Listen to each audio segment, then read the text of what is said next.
ओम नमो भगवते वासुदेवाय।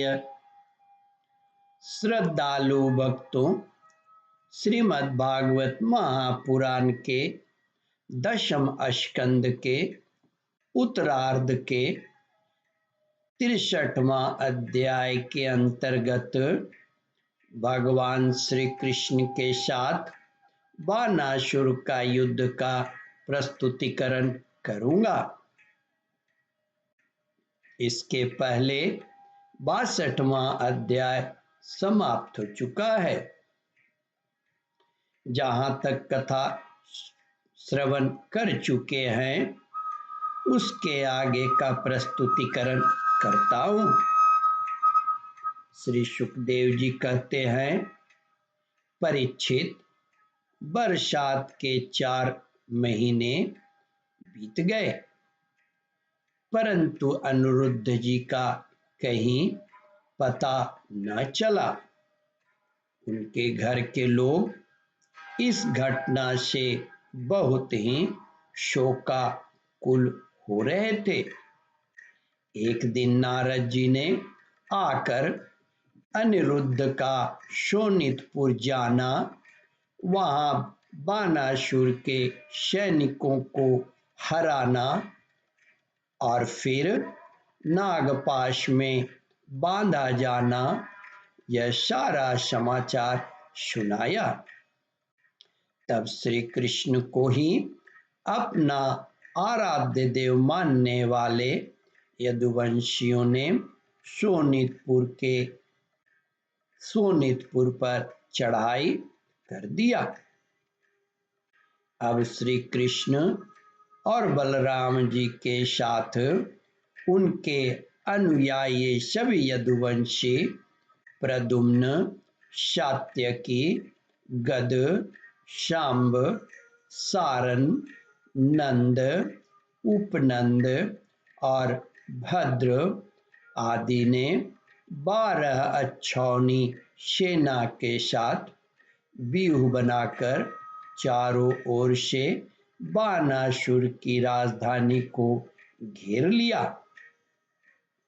जब बानासुर ने देखा कि यदुवंशियों की सेना नगर के उद्यान, परकोटों, बुर्जों और सिंह द्वार को तोड़ फोड़ रही है, तब उससे बड़ा क्रोध आया और वह भी 12 अक्षौणी सेना लेकर नगर से निकल पड़ा। बानासुर की ओर से साक्षात भगवान शंकर वृषभ राज नंदी पर सवार होकर अपने पुत्र कार्तिकेय और गणों के साथ रणभूमि में पधारे और उन्होंने भगवान श्री कृष्ण और बलराम जी से युद्ध किया।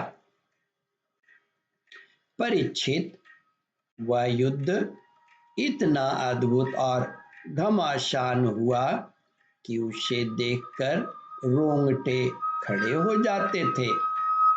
भगवान श्री कृष्ण से शंकर जी का और प्रद्युम्न से स्वामी कार्तिकेय का युद्ध हुआ।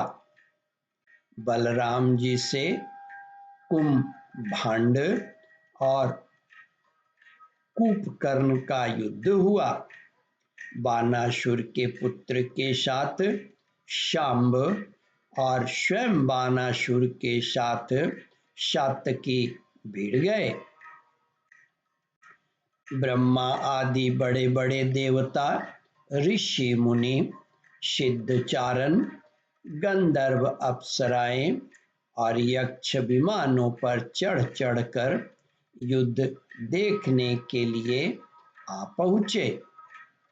भगवान श्री कृष्ण ने अपने सारंग धनुष के तीखी नोक वाले बाणों से शंकर जी के अनुचरों भूत, प्रेत, प्रमथ, गुहयक, डाकिनी,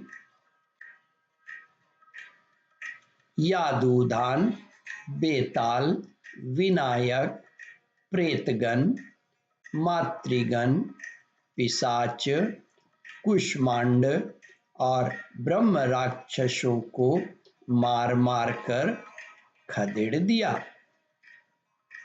पिनाक पानी शंकर जी भगवान श्री कृष्ण पर भांति भांति के अगणित अस्त्र शस्त्रों के का प्रयोग किया,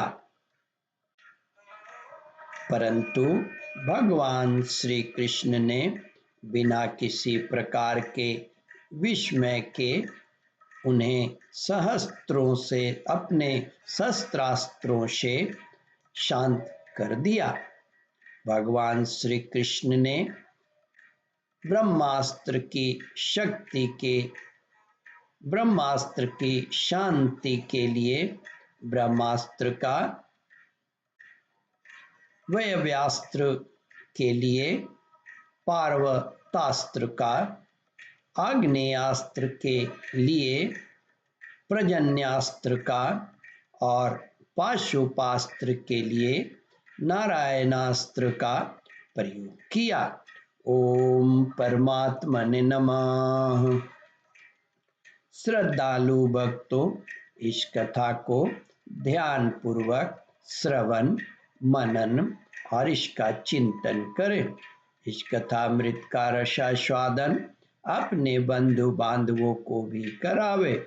इस वीडियो को शेयर और सब्सक्राइब करें। ओम परमात्मने नमः।